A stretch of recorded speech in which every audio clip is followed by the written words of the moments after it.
Eu sei que pode parecer estranho a você essa maneira como eu introduzirei a mensagem desta tarde, mas nesses últimos dias, particularmente durante o período de carnaval, uma grande polêmica se instalou no Brasil por conta do desfile das escolas de samba do Grupo Especial do Rio de Janeiro. E obviamente que quando eu faço referência a esse evento, não significa que eu estou legitimando ou apoiando, mas apenas analisando do ponto de vista daquilo que nós sabemos que aconteceu, que as redes sociais comentaram, que a internet comentou, que os telejornais comentaram e que todos nós vimos, que 3 das várias escolas de samba que ali se apresentaram resolveram tomar como enredo das suas apresentações temas sociais. A Mangueira fez uma crítica à escassez de recursos decretada pela Prefeitura Municipal do Rio de Janeiro, quando determinou que... Júnior, esquece aqui o sem fio e abre isso aqui que fica melhor, querido. Tá? Aqui fica melhor, não fica? Com certeza. Ótimo.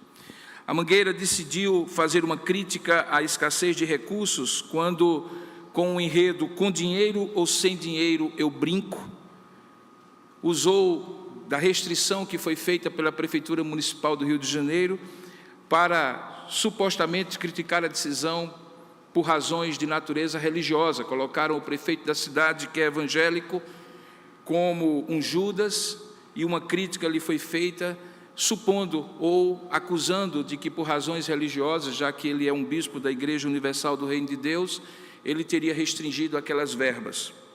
Uma outra escola de samba que acabou sendo a vencedora, a Beija-Flor de Nilópolis, diz no seu enredo que maldito é aquele que não sabe amar, e fez uma crítica social àqueles que, por razões de homofobia ou de qualquer outra natureza, imaginam que só existe uma forma de amar. Mas foi a escola de samba Paraíso do Tuiuti que, com o seu enredo meu Deus, está extinta a escravidão, que trouxe a crítica mais cáustica, mais severa, mais cruel, sobre o fato de que 130 anos depois que a escravidão no Brasil foi abolida, em meio a um processo de reforma das leis trabalhistas, que, sem entrar no mérito delas nessa mensagem, certamente provoca perda de direitos para muitos que estavam, de alguma forma, cobertos por essas leis que datavam da época do governo de Getúlio Vargas, a famosa consolidação das leis do trabalho. Aquela crítica foi feita no sentido de que tais mudanças e o estado social e econômico em que o país vive certamente apontava ou aponta para o fato de que 130 anos depois da escravidão ser abolida, ainda de fato existem situações que parecem situações de escravidão. O que é mais curioso, irmãos, é que no samba do enredo da escola ali, que ganhou o campeonato, a Paraíso do Tuiuti, há uma frase que me chamou muita atenção, que diz assim no refrão: eu não sou escravo de nenhum senhor. É essa frase que está ali. Eu não sou escravo de nenhum senhor. Obviamente que a gente pode entender esta frase no contexto da crítica à escravidão que estava sendo feita, mas ela é bastante sintomática, especialmente quando cantada num carnaval, especialmente quando a gente sabe que, associada ao carnaval, há uma série de atitudes, práticas que são fomentadas, incentivadas e que aparentemente apontam para uma absoluta liberdade humana de fazer o que quiser, com quem quiser, da maneira que quiser, onde quiser, quando quiser. Parece que, junto com a frase "não sou escravo de nenhum senhor", está implícita a ideia de que somos absolutamente livres, que o ser humano é absolutamente livre. Livre para fazer realmente o que quiser. a deixar os seus desejos mais íntimos, mais primitivos, aflorarem, como se aquilo que eles levassem as pessoas a fazer não tivesse nenhuma consequência, nem social, nem relacional, nem econômica, nem social, nem política e principalmente nenhuma consequência espiritual. Mas o fato é que a ideia de que alguém possa ser absolutamente livre e possa afirmar: eu não sou escravo de nenhum senhor, não é uma ideia verdadeira. 500 anos atrás, Martim Lutero, o monge que começou a reforma protestante, escreveu um livro chamado Da Liberdade Cristã. E naquele livro, Martim Lutero dizia que o homem, o cristão, era o homem mais livre de todos, porque de fato já tinha sido liberto da pior das escravidões, que é a escravidão espiritual. Mas ao mesmo tempo, ele era o mais servo de todos, porque ele havia sido liberto do império das trevas, como diz Paulo escrevendo aos Colossenses, para o reino do Filho do seu Senhor, demonstrando que de fato, de uma forma ou de outra, todo ser humano serve a alguém, de modo que a frase "eu não sou escravo de nenhum senhor" poderia ser substituído pela seguinte frase: eu deixei de ser escravo de qualquer senhor para passar a ser livre para servir ao verdadeiro Senhor.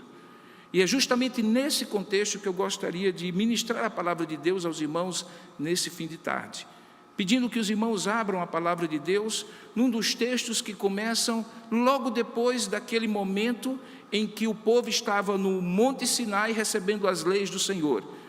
Em Êxodo capítulo 21, do verso 1 ao verso 11, nós iremos ler uma legislação que parece presa ao tempo e ao espaço. Era a lei judaica para a escravidão. E nós vamos perceber nesta lei que existe um princípio que se coaduna perfeitamente com aquilo que nós acabamos de falar. Que quando somos libertos em Cristo, nós somos libertos de ser servos de qualquer senhor, ou de todos os falsos senhores, mas nos tornamos escravos, servos do verdadeiro Senhor. Essa mensagem continua a série que o pastor Tiago começou hoje e que vai até o próximo domingo nos cultos da manhã e da noite, que tem como tema mordomia, entendida como a ideia de que nós não somos de nós mesmos, mas devemos consagrar ao nosso Senhor o melhor do nosso tempo, o melhor do nosso talento e o melhor do nosso tesouro, como servos de Deus. Vamos ler a palavra de Deus? Êxodo capítulo 21, a partir do verso 1. São estes os estatutos que lhes proporás. Se comprares um escravo hebreu, 6 anos servirá, mas ao 7º sairá forro, sairá livre, de graça. Se entrou solteiro, sozinho sairá. Se era homem casado, com ele sairá sua mulher. Se o seu senhor lhe der durante a escravidão mulher, e ela der à luz filhos e filhas, e a mulher e seus filhos serão do seu senhor, e ele sairá sozinho.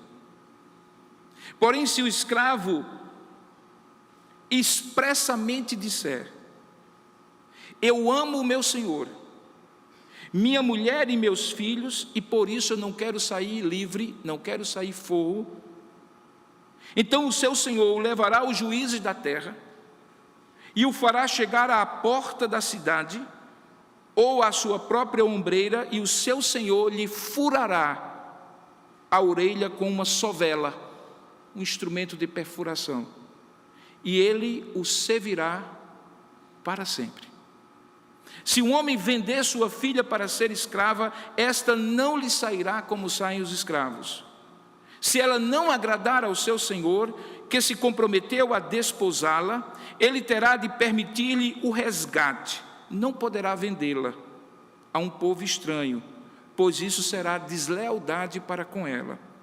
Mas se a casar com o seu filho, trata-la-á como se tratam as filhas. Se ele der ao filho outra mulher, não diminuirá o mantimento da primeira, nem os seus vestidos, nem os seus direitos conjugais. Se não lhe fizer essas 3 coisas, ela sairá sem retribuição, nem pagamento em dinheiro. Vamos ler a palavra, vamos orar nesse momento, depois de ter lido a palavra de Deus. Senhor nosso Deus, nós oramos nesta hora pedindo a Tua graça e misericórdia e a iluminação do Teu Santo Espírito para bem compreender esta palavra que distancia-se de nós por milênios e que a princípio parece tão estranha, parece tão esquisita, parece tão diferente daquela palavra de amor, de fraternidade dos dias de hoje, particularmente da nossa fé cristã. Ajuda-nos a nos transportar para pelo menos 2.500 anos antes de Cristo, para pelo menos 4.000 anos até os dias de hoje, quando os costumes eram outros, e aquilo que foi dado ao teu servo Moisés representava algo totalmente diferente da crueldade que se fazia naquela época. Ajuda-nos a compreender isso, e que mais do que compreender isso, possa ser aplicado ao teu Espírito, a nossa própria situação como servos do Senhor, que éramos escravos de um império das trevas, e que o Senhor nos transportou para o reino do Filho do teu amor, e que hoje, à semelhança desta situação, o Senhor furou as nossas orelhas, porque decidimos, no momento em que fomos regenerados, te servir e te servir para sempre. Fala conosco, Senhor, e que isso sirva para a edificação de cada um de nós e para a consagração do melhor do nosso tempo, do melhor do nosso talento, do melhor do nosso tesouro para Ti. É assim que nós te oramos, em nome e para a glória de Jesus. Amém. Queridos, quando eu oro nesse momento em que acabamos de encerrar esta oração, dizendo que esse costume era estranho demais para ser compreendido, ou para ser compreendido por mentes como as nossas do século 21, é porque, de fato, ele é muito estranho. Nós estamos falando primeiramente de uma situação, a escravidão, que obviamente não é aquilo que Deus, em nenhum momento da história, desde que criou o homem até os dias de hoje, deseja para o ser humano. Não foi Deus que instituiu a escravidão, assim como aqueles que estavam recebendo essa lei, não estavam agora adotando a escravidão como uma prática de trabalho ou de relação social. Lembrem-se que esses que aqui estavam recebendo essa lei, no sopé do Monte Sinai, junto com os 10 mandamentos que foram trazidos por Deus em 2 tábuas escritas por Deus, tinham sido por 430 anos escravos do Egito. Ali sim, ali era escravidão semelhante àquela que nos acostumamos a ver nos filmes e nos livros de história, quando descreve a escravidão de negros saídos da África e trazidos à força em navios negreiros, em situações deploráveis, degradáveis e cruéis, e que se constituíam a própria negação da dignidade humana. Ali sim, em 430 anos no Egito, este povo da aliança, que chegara ali quando o primeiro dentre eles, José, o segundo mais novo filho de Jacó, foi levado ali por uma armadilha dos seus próprios irmãos, e depois acrescentado a Jacó e seus filhos, que passaram a morar naquele lugar, ali sim, por 430 anos. Na medida em que o tempo passava, as condições mais deploráveis foram impostas ao povo de Deus, e eles de fato, diz a palavra de Deus, se tornaram escravos.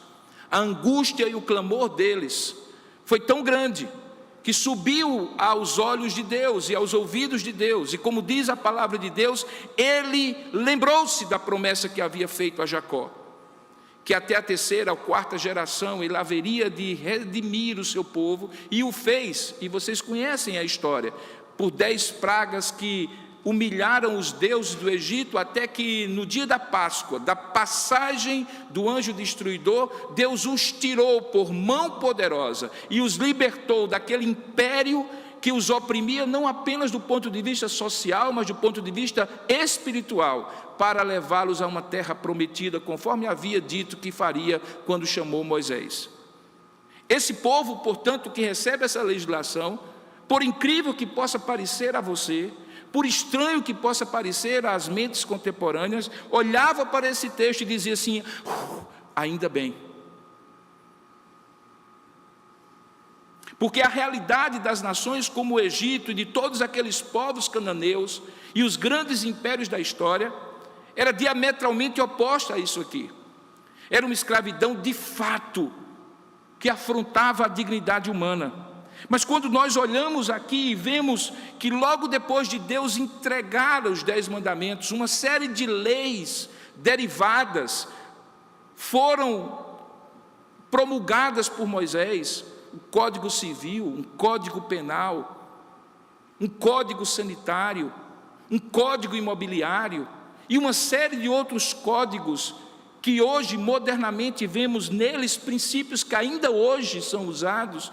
Dentre estes códigos, Deus precisou, porque este era um povo em formação para se tornar uma nação e entrar na terra prometida e ter toda a organização social, política, econômica que era necessária a uma nação. Deus precisou normatizar a escravidão.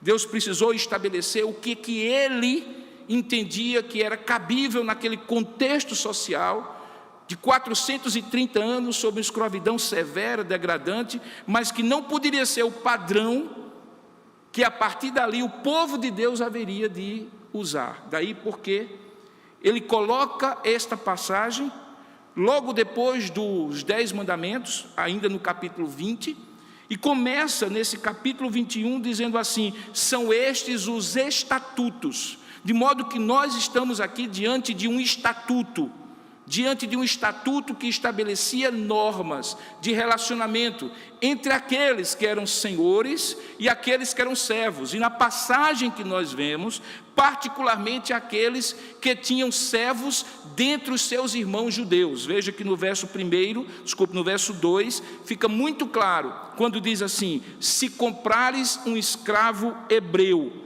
ou seja, era um judeu que tinha um escravo judeu. E talvez você vá se perguntar, mas qual era a necessidade de alguém escravizar alguém do seu próprio povo? E aí a gente precisa compreender o contexto geral e perceber que, por incrível que pareça, isso era uma tentativa de alguma forma, resgatar a dignidade daquele que, por pobreza ou miséria, por absoluta bancarrota econômica e financeira, ficava sem condição de sequer subsistir. Ele podia então alugar-se, ele podia então colocar-se à disposição de que sua força de trabalho fosse usada por um senhor, e ele chamava esta força de trabalho de escravatura, mas não aquela que nós conhecemos nos livros de história e nos filmes. Era uma disponibilidade em que a pessoa, depois de ter vendido tudo e não ter mais o que vender, e portanto não ter mais como subsistir, sustentar sua esposa e seus filhos, chegava para alguém que pudesse e diria assim: toma-me como teu escravo, te servirei, a minha força de trabalho, as minhas habilidades, os meus talentos, aquilo que eu sei fazer, a minha experiência de vida, está a teu serviço. E isso era, portanto, uma espécie de contrato de serviço, que aqui no contexto é chamado de escravatura só e exclusivamente, porque tirava daquela pessoa o direito de quebrar esse contrato, a não ser sob condições especiais. E as condições especiais são disponíveis aqui, são dispostas aqui. A primeira delas era que era um contrato por tempo limitado. Segundo você pode perceber aqui, era apenas por 6 anos. E por que por 6 anos? Porque havia toda uma legislação que tentava coibir a ideia de alguém na sociedade judaica ser exageradamente rico e outros exageradamente pobres. De modo que a cada 7 anos havia uma espécie de anistia total e completa de dívidas. Então a pessoa servia até 6 anos, e quando chegava no 7º ano, mesmo que ele tivesse agora condições de ou não tivesse condições de sair livre e continuasse servindo, ele deveria ser liberto. Ele deveria ser alforriado, porque não era permitido que no ano 7º essa pessoa ficasse escrava. No contexto da teologia da terra, a terra não pertencia a ninguém, por exemplo. E quando alguém comprava uma propriedade, porque a terra pertencia a Deus, na verdade a pessoa comprava o direito de uso da propriedade, e não a propriedade em si. Ele tinha posse, ele tinha usufruto, mas ele não tinha propriedade, de modo que quando chegava no ano do jubileu, quando 7 períodos de 7 anos se completavam, em 49 anos, o 50º ano, que era o ano do jubileu, era o ano em que tudo voltava a ser dos seus originais donos, inclusive os escravos. Mas antes de completar 50 anos, a cada 7, isso já ocorria, e ocorria para que mesmo que uma pessoa tivesse tido que servir com a sua própria vida a alguém, não o fizesse por mais de 6 anos. Mas aí acontecia a seguinte situação: aquela pessoa eventualmente tornou-se servo, já com a sua esposa, que também tornou-se serva, já com os seus filhos, que também se tornaram servos. No 7º ano, todos saíam livres, porque eles eram livres antes de se tornarem servos. Mas se por acaso, durante o tempo da servidão, alguém casasse com uma mulher que o seu próprio Senhor lhe arranjara, ou tivesse filhos com aquela mulher, naquele momento da liberdade, aquilo que era gerado durante o contrato permanecia valendo para aqueles que eram, durante o contrato, ainda estando debaixo do contrato. Eles permaneciam servindo. Mas eis que aparece um instituto jurídico novo, que não se encontra em nenhum lugar da Assíria, nem da Babilônia, nem do Egito, nem das nações cananeias. Algo que só existe na Bíblia de 2.500 anos antes de Cristo, na Bíblia de 4.000 anos antes dos nossos dias, e que representa algo absolutamente novo, uma inovação, que é a chamada legislação do escravo de orelha furada. Veja o texto novamente. Diz que no momento em que, verso 5, o escravo estiver sendo alforriado, porém se ele expressamente, e é a iniciativa dele, não do seu senhor, disser ao seu senhor: eu amo meu senhor, eu amo a minha mulher e meus filhos, e eu não quero sair livre, a vontade expressa de continuar naquele contrato de serviço por mais 6 anos, e por mais 6 anos, e por mais 6 anos, e segundo o texto, até o final da sua vida, lhe era dada a faculdade de fazer. Ele então chegava e dizia ao seu senhor: eu não quero sair forro. E para que não ficasse nenhuma dúvida social de que o seu senhor foi quem o forçou a pedir assim, publicamente o seu senhor o levaria aos juízes da terra. E na porta de entrada da cidade, que muitas vezes era murada para ser guarnecida contra os inimigos, e que onde as decisões jurídicas, civis, legais, penais eram tomadas, uma espécie de fórum, ali diante dos juízes da terra, aquele homem dava a oportunidade daquele escravo falar, e ele expressava publicamente que ele queria sair, que ele não queria sair forro, que ele continuaria sendo escravo. E o seu senhor então, naquele umbral da porta, com um instrumento próprio, furava a sua orelha, deixando aquele buraco na sua orelha de tal forma que mesmo alguém que o visse de longe, sem precisar de ter nenhuma carta de alforria escrita, o reconhecia como um escravo que um dia tinha sido escravo, mas que havia sido liberto, e mesmo sendo liberto, havia desejado continuar a ser escravo do seu Senhor, porque muito o amava.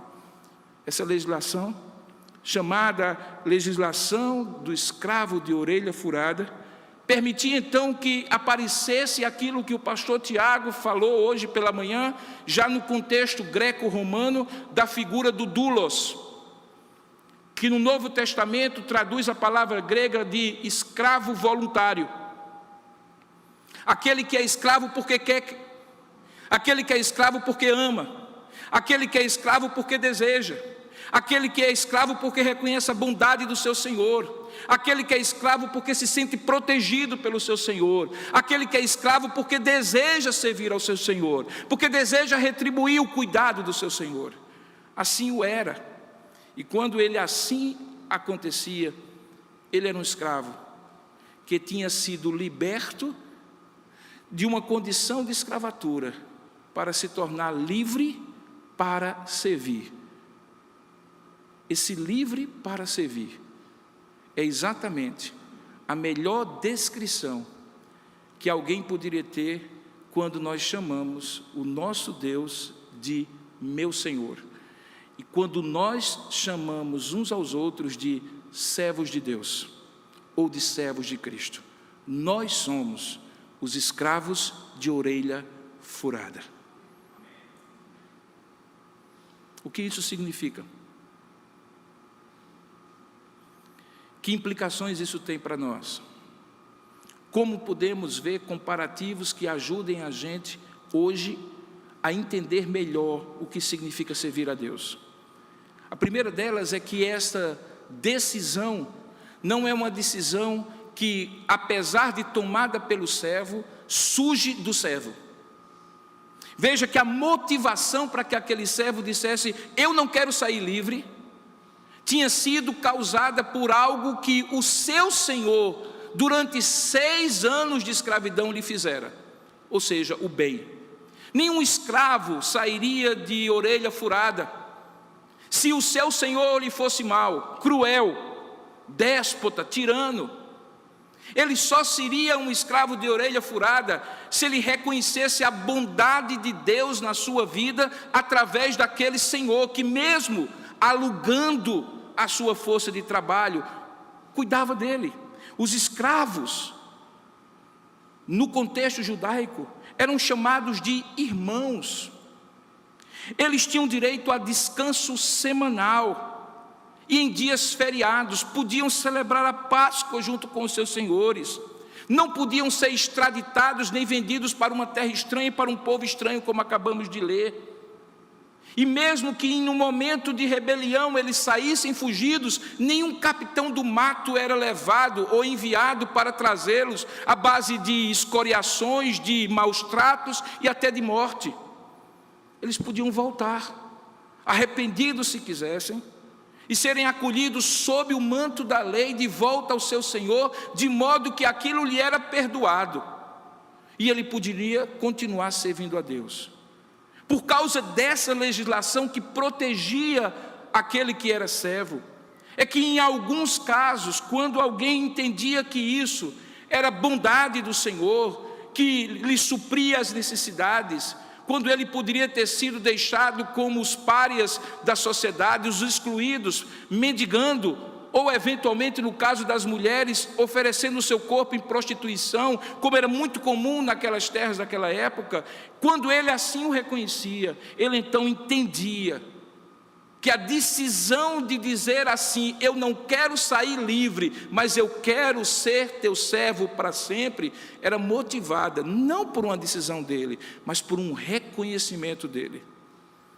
Assim como acontece com muitos de nós, que não tendo nascido conhecendo o Senhor Jesus Cristo como Senhor e Salvador, não tendo sido instruídos desde a sua tenra infância sobre a graça de Deus, no entanto, em determinado momento da vida, é despertado por Deus para dar uma olhadinha para trás e dizer assim, puxa vida, eu não sabia, eu não percebia, eu não conhecia, eu não reconhecia, porém Deus sempre esteve cuidando de mim, mesmo quando eu era escravo de um mau senhor chamado Satanás. É quando Deus motiva, esclarecendo a nossa mente, que Ele cuida de nós, mesmo quando nós não temos nenhuma referência ou reconhecimento desse cuidado, que nos faz em determinado momento dizer, Senhor, eu não posso ser de outro Senhor, eu tenho que ser Teu, e me ofereço de volta a este Deus, e esse Deus então me recebe como escravo e servo dEle para sempre. Portanto, essa decisão, embora fosse uma decisão do escravo em relação ao Senhor, o que o motivava era o reconhecimento do amor do Senhor em relação a ele, assim como nós. Quando Paulo diz assim que Deus prova o seu amor para conosco pelo fato de ter Cristo morrido por nós quando nós ainda éramos pecadores, quando ainda não o conhecíamos. E qualquer um de nós que for chamado nesse momento a vir aqui à frente e dizer assim, conte sua história de vida antes e depois, certamente se teve um encontro com Jesus, vai poder contar nos seguintes termos: eu não sabia, mas Deus já me amava antes mesmo de eu nascer. Eu não sabia, mas Deus cuidou de mim, me deu livramentos, me deu oportunidades, me deu condições, conduziu todas as coisas até que num belo dia, num determinado dia, hora e tempo, em determinado lugar e sob determinadas circunstâncias, Ele se apresentou dizendo para mim que desde sempre me amou, que desde sempre cuidou de mim, que desde sempre olhou para mim como alguém que precisava ser liberto e que agora eu era livre, e de fato sou. Mas livre para quê? E aí vem o segundo aspecto desse instituto jurídico, que de maneira tão clara ilustra a nossa relação com Deus como Senhor. É que na hora em que Ele manifestava a sua vontade de não sair livre, de permanecer escravo, agora voluntariamente, isso precisava ter publicidade. O seu Senhor precisava levá-lo diante das pessoas, o seu Senhor precisava furar-lhe a orelha claramente diante das pessoas, e todos precisavam olhar para ele, e ainda que aquela marca estivesse na sua orelha, entender que não era simplesmente um piercing, era um buraco feito em amor para deixá-lo livre e claramente reconhecido por todos que era do seu Senhor. Isso me remete àquele momento em que o Senhor Jesus, quando fala do Evangelho para alguns, e alguns eventualmente são constrangidos por aquela palavra a entregarem as suas vidas a Jesus Cristo, Ele diz assim: olha, se alguém quiser vir após mim, negue-se a si mesmo, tome cada dia a sua cruz e siga-me, de maneira pública e manifesta. Não há lugar para agente secreto do reino de Deus no reino de Deus. Isso me remete àquela palavra de Paulo quando diz assim, que se com o teu coração creres e com a tua boca confessares que Jesus Cristo é o teu Senhor, isso será para a tua salvação. Não apenas com o teu coração, mas com a tua boca. Isso me remete a quando Jesus diz que aquele que me confessar diante do Pai, eu o confessarei. Aquele que me confessar diante dos homens, eu o confessarei diante do Pai. Mas aquele que me negar diante dos homens, eu negarei diante do Pai. Tudo que Deus faz por nós é público e notório. De maneira pública e notória Ele nos ama, de maneira pública e notória Ele nos resgatou, de maneira pública e notória Ele nos regenerou, de maneira pública e notória Ele morreu por nós na cruz, de maneira pública e notória Ele cuida de nós, de maneira pública e notória, para que todos vejam que Ele é nosso Deus e nosso Senhor. Como não poderíamos, de maneira pública e notória, diante dos juízes da terra, ter a nossa orelha furada, para que todos saibam que somos do Senhor voluntariamente, porque Ele nos comprou pelo seu amor e não pelo fervor da escravidão.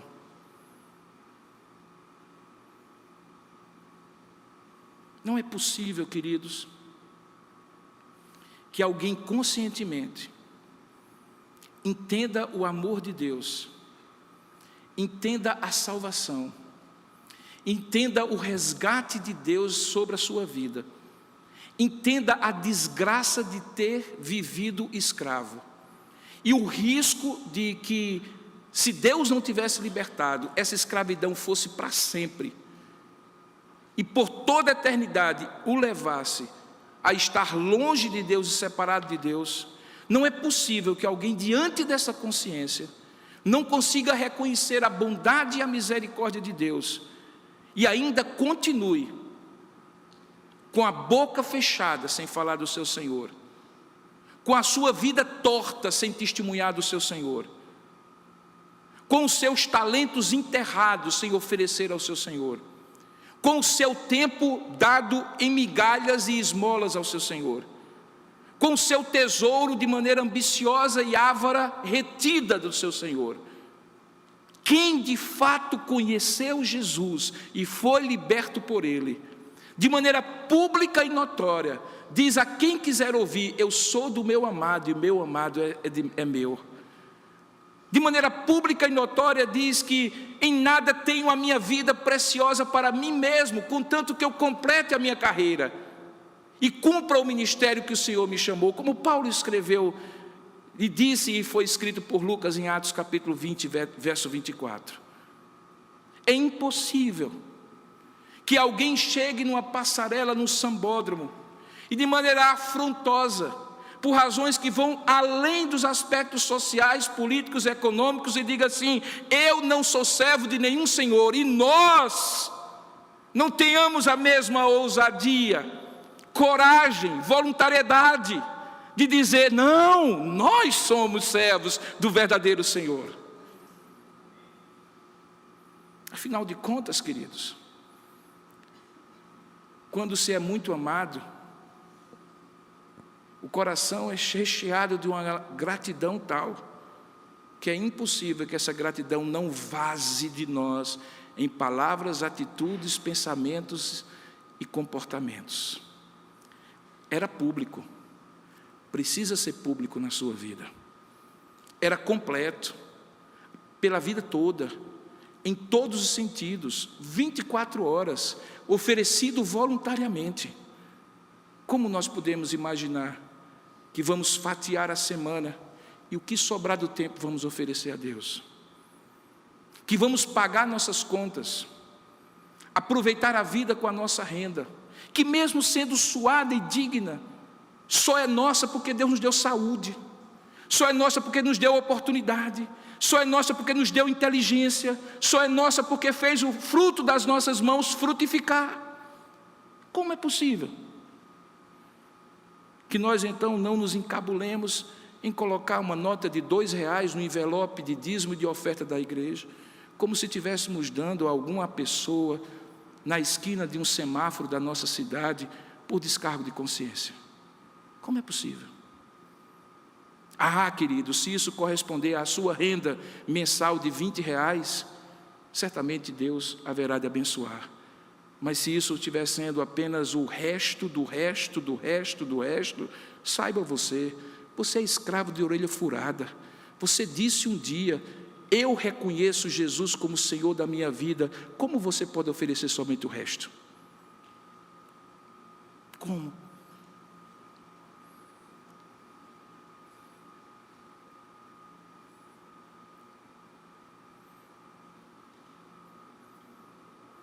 Percebam um terceiro aspecto desse texto.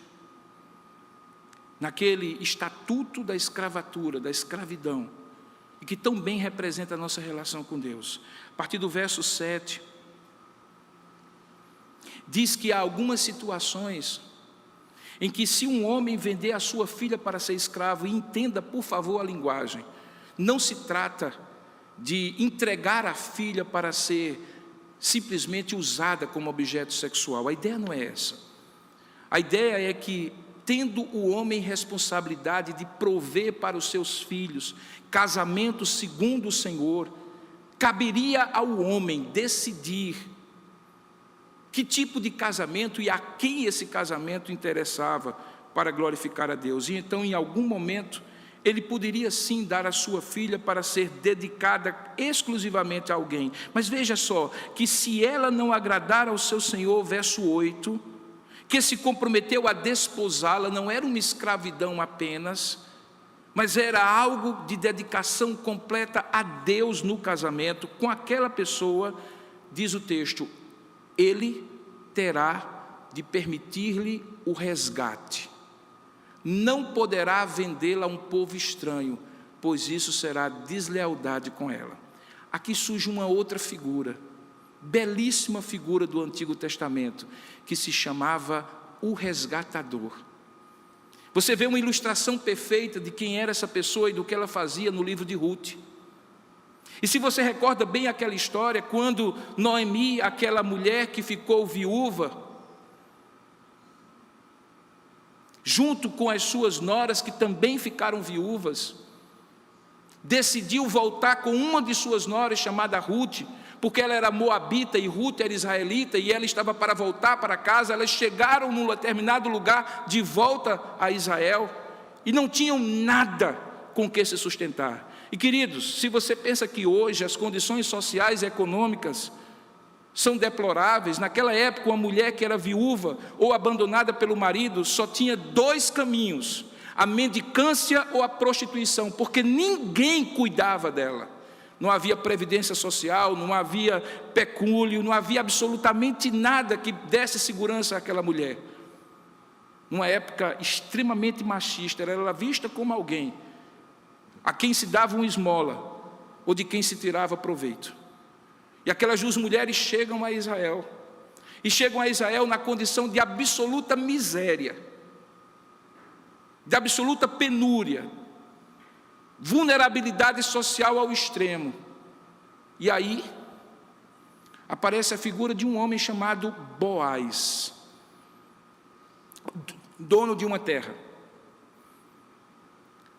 Noemi, com a sabedoria da idade, descobrindo que aquele homem era parente de Ruth, indica para ela a possibilidade de ela pedir ajuda, mas não a ajuda de uma esmola, a ajuda de um resgate. Sim, porque a figura do resgatador era a figura de um parente próximo, que tivesse condições de assumir aquela pessoa e quisesse assumir. Vejam, 3 condições: tinha que ser parente próximo, tinha que querer assumir e tinha que poder assumir. E quando naquela coreografia, aquela mulher que juntava o trigo e o centeio e a cevada que caía do campo, porque era lei social que nunca um campo fosse colhido na totalidade, para que sobrasse aos pobres e desvalidos alguma coisa para reter e comer, ela se achega àquele senhor e joga aos braços dele, aos pés dele. A história é contada e você pode conferir lá no livro de Ruth. E ela suplica para ser resgatada. E aquele homem resgata aquela mulher, assume a mulher e a sogra, o que, diga-se de passagem, é uma grande coragem. E ao fazer, ele ilustra aquilo que viria a acontecer milênios depois. Sabe por quê? Porque quando você vai para a genealogia de Jesus, em Mateus capítulo 1, você descobre que aquela Ruth, a abandonada, a desvalida, a que poderia ser prostituta ou mendicante, passou a fazer parte de uma genealogia bendita, porque foi de Ruth que, vendo um filho, passando de uma geração a outra geração, chegou a Jesus Cristo. Sabe, aquele resgatador Boaz é um personagem da história real, mas sabe o que ele simboliza? Ele simboliza que, mais do que resgates humanos, o que Deus faz é um resgate espiritual, que na verdade é a perfeita e completa regeneração, redenção, libertação, que vem para cada um de nós e que nos faz escravos de orelha furada. Não é humana, não é por intermédio de pessoas, de categorias sociais, de instrumentos sociais, mas através de algo que é absolutamente divino. É que Ele se tornou parente próximo, o Verbo se tornou carne e habitou entre nós. Deus, como Ele era, diferente de nós, quis ser igual a nós. E mais do que isso, Ele pôde fazer isso, porque era o único que não precisava pagar pelos próprios pecados, e assim poderia oferecer um sacrifício pelo pecado do outro. E Ele quis fazer isso quando desejou vir aqui e resgatar a cada um de nós. Ele é o nosso resgatador, e sendo o nosso resgatador, perfurou a nossa orelha, porque uma vez resgatados, nós dissemos para Ele: eu quero te servir, Senhor. Hoje somos escravos de orelha furada. Temos o privilégio de não ter obrigação de fazer nada de retribuição a Deus. Até porque ninguém dá uma retribuição, um presente de volta a quem não precisa nada. Assim, Deus não exige de nós aquilo que nós não temos para dar, visto que Ele é dono do ouro e da prata. Ele é Senhor do tempo e da história, porque precisaria das nossas migalhas de tempo? Ele é o dono do ouro e da prata, porque precisaria das nossas moedas postas no gasofilácio? Ele é o Deus que concede capacidades, dons e talentos, por que nós haveríamos de oferecer a Ele a nossa expertise? Ele que é sábio, totalmente sábio.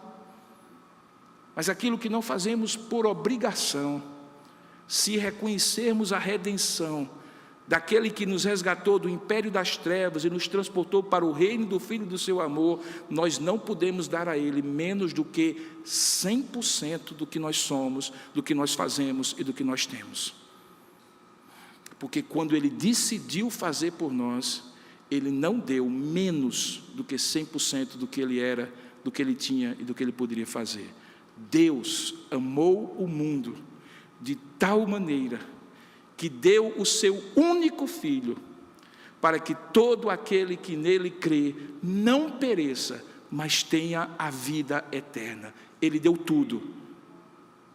Ele não espera de você a metade. Mordomia, queridos, é quando nós entendemos isso. Mordomia não tem a ver apenas com o dinheiro que nós damos à igreja, para pagar as contas da igreja, para sustentar os pastores. Mordomia não tem a ver com voluntariado. É voluntário, mas é muito mais do que voluntariado, porque o voluntariado faz se quiser. O serviço nós fazemos porque somos reconhecedores que não podemos não servir a alguém. Se antes servíamos ao inimigo, como não poderíamos agora servir ao Senhor? Como não podemos servir ao Senhor? Diferentemente do samba, sim, nós temos um Senhor, o melhor de todos, o que nos resgatou, que olha para nós e diz somente uma coisa, que é a única coisa, diga-se de passagem, em todo o Novo Testamento, que diz que Deus pede. Na verdade, há coisas que Deus pede, há coisas que Deus busca. Ele busca adoradores que o adorem em espírito e em verdade. Mas sabe o que Ele pede? Ele diz assim: filho meu, dá-me o teu coração. Quem dá o coração a Deus, dá o bolso também, dá a agenda também, dá o conhecimento e a capacidade de fazer também, de modo que só quem não tem conhecimento de que o Senhor deu tudo é que oferece pedaços a Ele.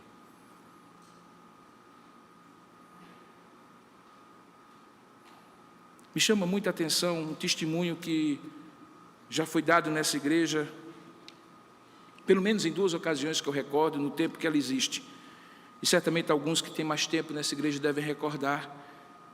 É o testemunho da nossa irmã Marise, que já falou, inclusive, mais de uma vez, inclusive para as mulheres da igreja. Uma jovem que na sua infância teve um problema de saúde e se tornou paraplégica. E que ainda hoje é paraplégica. Todos os seus sonhos enterrados, tudo que ela almejava na vida frustrado. E ela então, revoltada com Deus, com tristeza no coração, chegou para vir às vias de fato com Deus. E Deus então tratou no coração dela e disse que mesmo do jeito que ela estava, com limitações claras, ela poderia servir a Deus. E desde então, ela tem servido a Deus especialmente junto a pessoas portadoras de deficiência.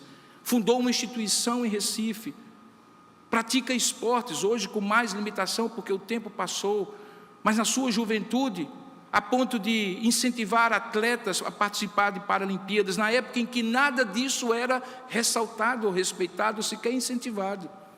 E foi ela que cunhou uma frase, que ainda hoje, quando eu me sinto cansado, quando eu me sinto limitado, quando eu me sinto com vontade de desistir, quando eu me sinto em vontade de dizer assim: não tanto, Robson, descanse um pouco, não tanto, Robson, pare um pouco, não tanto, Robson, eu me lembro do que ela diz. E sabe o que ela diz? Ela diz assim: Deus pode até usar a metade de uma pessoa, mas jamais usará uma pessoa que se entrega a Ele pela metade.